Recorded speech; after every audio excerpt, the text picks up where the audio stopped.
पाहू शकता मित्रांनो, बेलदरी येथे सुनाळवाडी वस्ती व गोटवा वस्ती येथे रस्त्याचे काम झालेले आहे आणि खडी वगैरे आणि आज काँक्रीट करणं चालू आहे.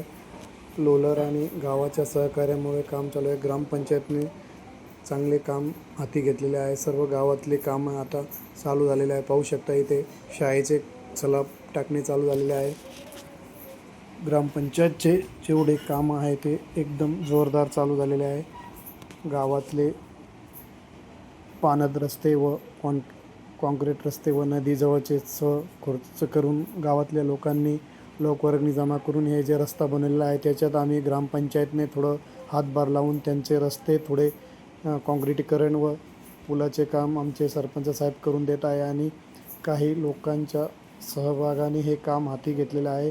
लोकांच्या सहभागामुळे कोणतंही काम शक्य होऊ शकतो. मित्रांनो, पाहू शकता हे जे नदीचं 1 किलोमीटर रस्ता होता, शाळेच्या विद्यार्थ्यांना जाण्या येण्यासाठी खूप त्रास होत होते आणि या विंचू काटे आणि रस्ता खतरनाक धोक्याचा पाऊस आल्यावर येता येत नव्हतं. त्या बाजूला गावाच्या लोकांनी सहकार्य करून जमीन दिली व जमीन देऊन त्या रस्त्यात आज आमच्या गावकऱ्यांनी सगळ्यांनी मिळून लोकवर्गणीतून हे रस्ता बनवला आहे.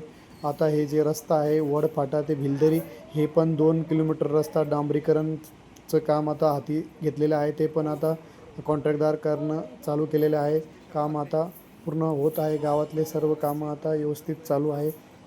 पाहू शकता मित्रांनो, हे भिलदरी ते वडफाटा रस्ता पूर्ण काम आता डांबरीकरण होणार आहे आणि शाळेचे विद्यार्थीची बस आता व्यवस्थित जाणार आहे. या रस्त्याने काही अडचण येणार नाही. ओके, धन्यवाद. विजय वैष्णव, उपसरपंच भिलदरी.